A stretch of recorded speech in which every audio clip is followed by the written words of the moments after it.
God, I hope these frickin' bullets work. Great.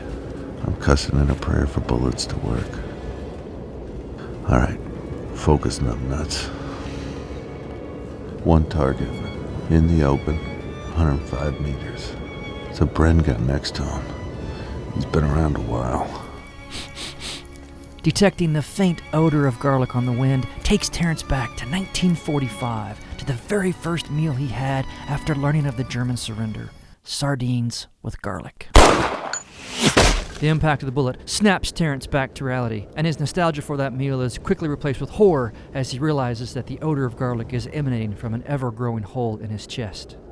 It is 1980, Soviet-occupied Afghanistan, and Terrence is dying. Joe quietly thanks God that the garlic silver bullets appeared to be working, and he hopes that the holy water steam thrower works as well, although he is concerned about the noise. That shot came from the east. Terrence is down. And what's that noise? I don't know, but it's getting closer.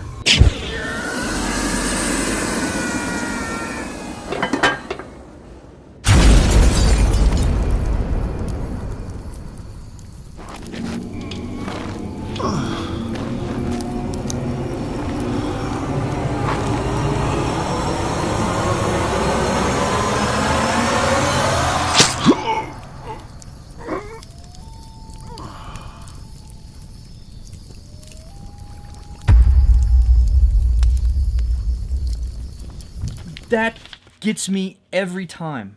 I mean, by page 3, you just killed off the main character. And credits. You know, that's it. Thank you. That's it. That's Give me a real short run. That's right. I am racking my brain trying to think of anyone else who's the introduction of the character They die. includes their death. Oh, that is good, though. I do like that. Hello, my name is Jason. And I'm Rando. And welcome to our Kickstarter. Buy my book. Buy my book. Buy my book. Is that Family Guy? No, that's from The Critic. The best way to describe this book is a combat action comic with a supernatural twist. And that supernatural twist comes in the form of vampires? Yes, Yeah. that's his nemesis and main focus is vampires. And also, there is a wager, a bet between Lucifer and God. As to, why the main character Joe is doing what he's doing. The main character, Joe, he's kind of a badass. First of all, he's a highly trained KGB operative. Well, in addition to being a KGB operative, he did go through Spetsnaz school, which is the Soviet version of Special Forces. So Joe's extremely well trained. What causes Joe to become a vampire hunter in the first place? Well, he receives training in religion in order to infiltrate and eliminate religious groups in the Soviet Union that are deemed to be an enemy of the state. So that was a real thing back then. They Yeah. they actually had people that did this. Oh, yeah. Oh, wow. While he's doing that, when he infiltrates these groups and he gets to talking to the people that are in them, he realizes that they're not the enemy of the state, almost the people who are ordering him to eliminate these groups. He realizes, wow, I've been doing a lot of bad stuff for a really long time and I need to change my ways, for lack of a better term, and attempt to atone. The book starts off in Soviet-occupied Afghanistan. In 1980, after Right. the year they invaded on Christmas Day, 1979. Gotcha. The weapons that this man has to create in the field, being a rogue KGB operative, he actually creates a holy water steam thrower. Wow, where did you come up with the holy water steam thrower? I was just thinking of what would be a cool way to kill vampires. I came up with all these ideas of having like a holy water holder on the tip of a flamethrower. Sounds dirty. And then so when the flames went out, it created the steam. Uh-huh. And could he make a steam grenade? I was at a coffee shop and I saw the steam come out of the espresso machine and I was like, yeah, eureka! Make that portable, strap that to his back, and that would be like a holy water steam thrower. I remember asking you one day, if you took an espresso machine, could you funnel it in and have the pressure enough that you could, get some good distance? Because I wouldn't want it just to be a...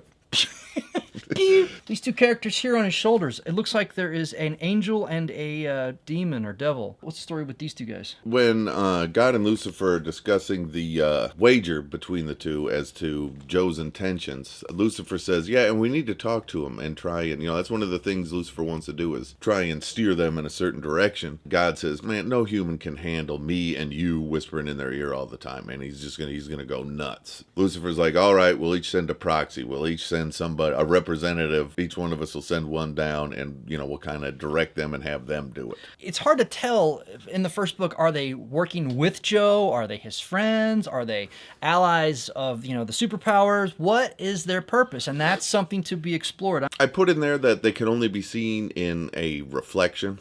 I see lots of room for comic relief where Joe can just hear kind of what's going on and can't necessarily see it. Through his workshop, he's going to set up mirrors so he can see them all the time. And so as he's walking around, he's going to be, just walking by, and all of a sudden he's going to see something funky in the mirror. That's I find it a lot easier to write in some comic relief with him not being able to see them all the time. I also see it as, kind of taking it easy on the artist. Not that David needs anybody to take it easy on him. Because speaking of artists, we have a fantastic artistic team on this. Josh is the creator and main author. I am the co-author and technical advisor. We have David Newbold, who is a wonderful, wonderful comic book artist who did all of the artwork in here. We have Andy Poole, who is our colorist, who does the wonderful, vibrant colors are directly from Andy's hands. And then we have Ed Dukeshire, who is a really vetted and prolific letterer. He letters for Marvel and I think X-Men series. He's done a lot of stuff. So we are extremely blessed to have such a pedigree of staff on such a small little comic book. If you're worried about risks on this Kickstarter, we've already got the book printed. We have about 700 copies, give or take, of the first pressing of the very first book in our hands. So there's not going to be a huge delay if you decide to back this Kickstarter. If it's fully funded, we're ready to ship the books out. The only real delay that we might incur is getting the t-shirts printed once you find out how many t-shirts that you want. And then, of course, those people that bought the original prints from David, and I can't believe we actually talked David into doing 10 hand-drawn original prints signed for the Kickstarter, but we're very fortunate.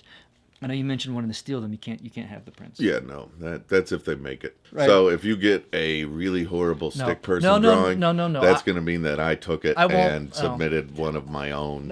No, I will not my own personal prints in its place. I will not let Rando hoard all of the art. Don't worry, I'll make sure they shipped out. But we've budgeted worst case scenario for prices on boxes and all the shipping supplies and shipping times. So we're looking on the order of weeks, not months, after this Kickstarter is over to get everything out to you. We've even budgeted going to one of those day laborer places and hiring somebody to help us pack a bunch of stuff. Now that would be one of those really good problems. Yeah, if this thing just goes gangbusters, right. So everything's going to be handled. We wanted to get people that are fans and supporters of this book involved in the process of making this book. And we have a 5-book story arc plan. We're going to do 5 of these. That's just for the first story arc. I have another 7-book story arc already kind of planned out, and ideas for stuff way beyond that. Yeah, Joe's going to be around as long as I can afford to keep Joe around. Oh, that's the main purpose of this Kickstarter. We're not earning an income from this Kickstarter. This is a passion and a hobby of ours. All of the money from the Kickstarter goes right back into the book to make more of the book. So we're not skimming off the top, to pay our bills. So that's where that goes. Back on the theme of us liking to run our mouths about the book, we wanted to get you guys involved with the process of making this story. So that's why we've created the Oldest Road Discord server and the YouTube channel where we will do monthly live streams and take questions and comments to the Discord server. It's so that we can get feedback, questions, comments, ideas from you guys. Please don't be shy. The smallest idea can turn into, something that leads us on so many cool places, so many places that I can't even put it into words how many different places the smallest idea could possibly take us. And I enjoy nothing more than running my mouth about this project and listening to other people talk about it. Book 1's ready. Book 2 is in script form right now, and we're ready to send Book 2 to the artist as soon as this Kickstarter's launched. It's going to be good. We have a lot planned. We have a lot of work ahead of us, but I am genuinely excited about all the work coming. This project means a lot to us. We absolutely love working on this book. It is a passion and a pastime of ours. So this Kickstarter, it means a great deal to us. If you've made it all the way through to the end of this video, we really appreciate it.